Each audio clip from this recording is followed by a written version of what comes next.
Hello there, and welcome to Andre's YouTube vlog for Thursday, September 20th, 2012.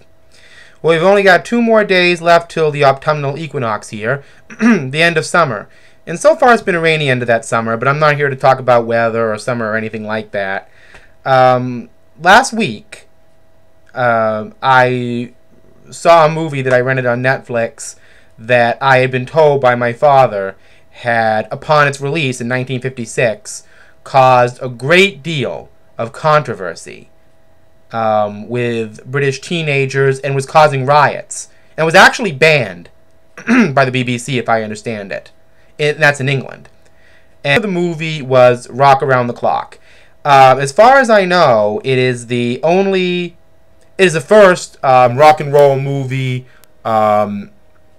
ever made. And basically it's a semi-fictitious retelling of the story of Billy Haley and the Comets.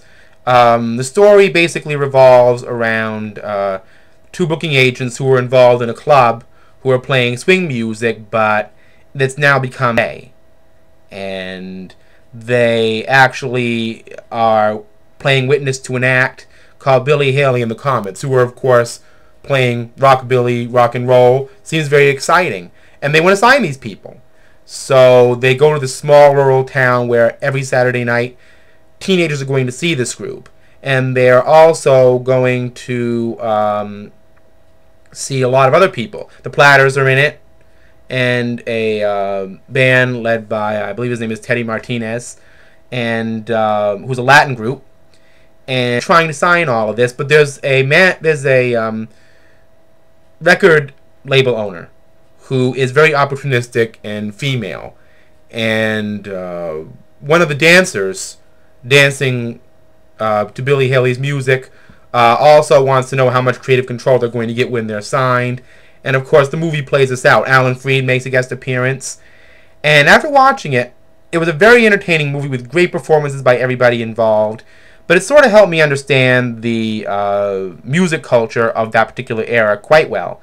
Number one, the Latin act, Mr. Martinez, was considered to be a novelty act. And I've noticed to this day, whether it be Ricky Martin or whether it be, Brian Setzer playing swing music or whatever, any act that is outside of the mainstream are considered a novelty act and played up for laughs.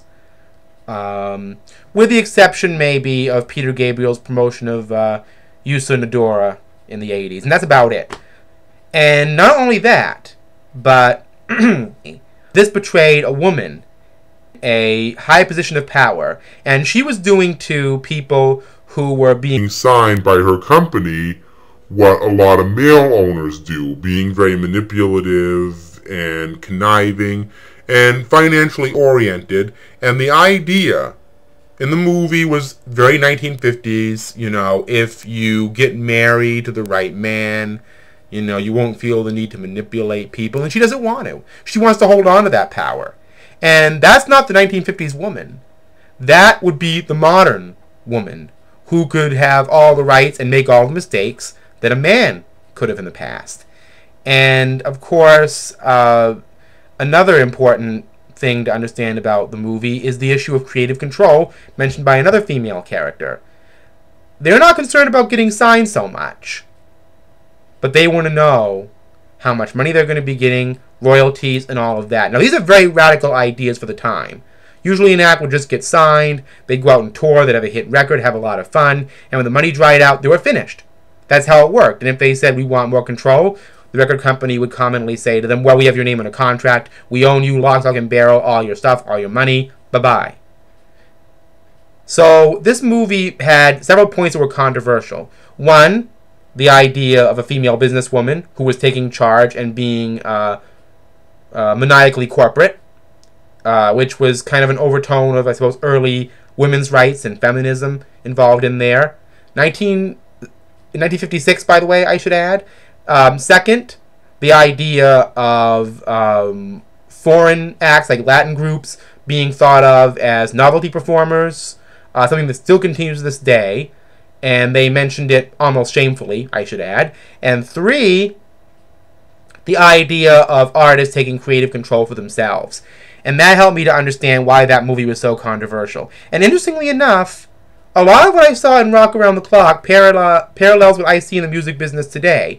We went through the 60s and 70s, I suppose, and the early 80s, considered with a lot of crazy ideas in music, like creative control, and do you write your music and produce it, that sort of thing. And after a while, in the 1990s, that became sort of a slogan. But it really didn't mean anything. And now we're very much like the 50s. You know, a lot of musical acts, I notice, are more interested in the suits they're wearing, or the makeup they have on, or the movie stars they're involved with, than really anything creative. And, you know, I'm wondering where the Rock Around the Clock is in our society that would kind of, you know, change the way we felt about creativity and put it back toward a more artist-friendly mentality. Anyway, that's a great movie, and you should all watch it. You know, it's not a dippy teen rock and roll movie. It has some kind of hip beat poet lingo, of course, of that time. But it's really well acted, really well plotted. Billy Haley does a great job acting, even with very little experience, and so does Alan Freed. And worthwhile to check it out if you're a music fan and you're in the music business or something and you want to kind of understand how things work. And it also brought to mind what controversy is in different times. But that's another story, and I digress. That's my little mini movie review for the day, and hope you all enjoy yourself and enjoy the fall. Talk to you next time.